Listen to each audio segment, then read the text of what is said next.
바빠 중학도형 부채꼴의 중심각의 크기와 넓이, 원의 둘레의 길이와 넓이를 공부하겠습니다. 부채꼴의 중심각의 크기와 넓이, 한 원 또는 합동인 두 원에서 중심각의 크기가 같은 두 부채꼴의 넓이는 각각 같습니다. 앞단원에서는 중심각의 크기가 같은 두 부채꼴의 호의 길이가 각각 같았었잖아요. 여기서는 두 부채꼴의 넓이가 같다는 것을 배웁니다. 부채꼴의 넓이는 중심각의 크기에 정비례한다. 앞단원에서는 호의 길이가 정비례했었잖아요. 여기서는 부채꼴의 넓이가 중심각에 정비례한다는 것을 배웁니다. 부채꼴의 중심각의 크기와 현의 길이 사이의 관계, 한 원 또는 합동인 두 원에서요. 중심각의 크기가 같은 두 부채꼴의 현의 길이는 같습니다. 오른쪽 그림에서 보면요. 각 AOB와 각 BOC의 크기가 같죠? 이렇게 같으면 현 AB와 현 BC의 길이가 같다는 겁니다. 그런데 2번이 중요해요. 부채꼴의 현의 길이는 중심각의 크기에 정비례하지 않는데요. 즉, 중심각의 크기가 2배가 된다고 해서 현의 길이도 2배가 되는 것은 아니라는 뜻입니다. 부채꼴 AOC에서 보면요. 현의 길이가 AC잖아요. 이 AC의 길이는 AB의 길이를 2배한 것보다 작습니다. 따라서 중심각의 크기에 정비례하지 않는 겁니다. 원의 둘레의 길이와 넓이, 원주율은 원의 지름의 길이에 대한 원의 둘레의 길이의 비입니다.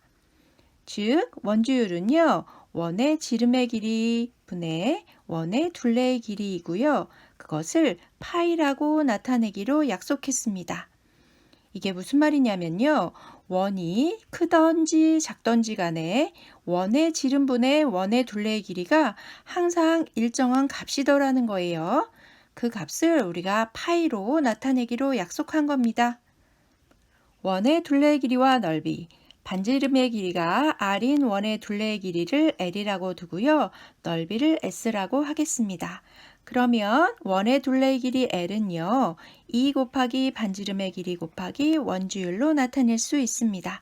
따라서 2파이 R이 되는 겁니다. 그런데 이 파이는요. 숫자보다는 뒤에, 문자보다는 앞에 쓰기 때문에 2R파이라고는 쓰지 않습니다. 원의 넓이 S는요. 반지름의 길이 곱하기 반지름의 길이 곱하기 원주율 하면 구할 수 있습니다. 따라서 파이 R 제곱이 되는 거예요. 파이를 뒤에 쓰지는 않습니다, 여러분. 이 공식들은 당연히 잘 알고 있어야겠죠, 여러분? 꼭 외우고 가야겠습니다. 꿀팁을 보겠습니다. 초등과정에서 원의 지름의 길이에 대한 원의 둘레의 길이의 비율을 3.14라고 배웠습니다. 그리고 이것을 원의 둘레의 길이와 넓이를 구할 때 곱했었어요. 하지만 중등과정에서는 3.14 대신 파이를 사용해서 직접 곱하지 않고요. 2파이, 4파이 등과 같이 나타냅니다. 초등과정에서 우리를 괴롭혔던 3.14 곱하기는 더 이상 하지 않아도 되는 겁니다. 시스코너를 보겠습니다. 원과 부채꼴에서요. 각 AOB와 각 BOC의 크기가 같으면 호 AB의 길이와 호 BC의 길이가 같습니다. 그리고 부채꼴의 중심각이 2배로 늘어나면 호 AC는 호 BC의 길이의 2배를 곱하면 되는 겁니다. 그런데 현은 어땠나요? 현 AB 이퀄 BC가 맞는데요. 부채꼴의 중심각의 크기가 2배가 됐다고 해서 현의 길이가 2배가 되는 것은 아니라는 뜻입니다. 부채꼴의 넓이는 중심각이 2배로 늘어나면요. 부채꼴의 넓이도 2배로 늘어나는 것을 배웠지요.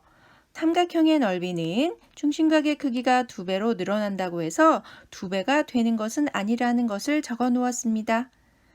여러분, 정비례하는 것은 호와 부채꼴의 넓이예요.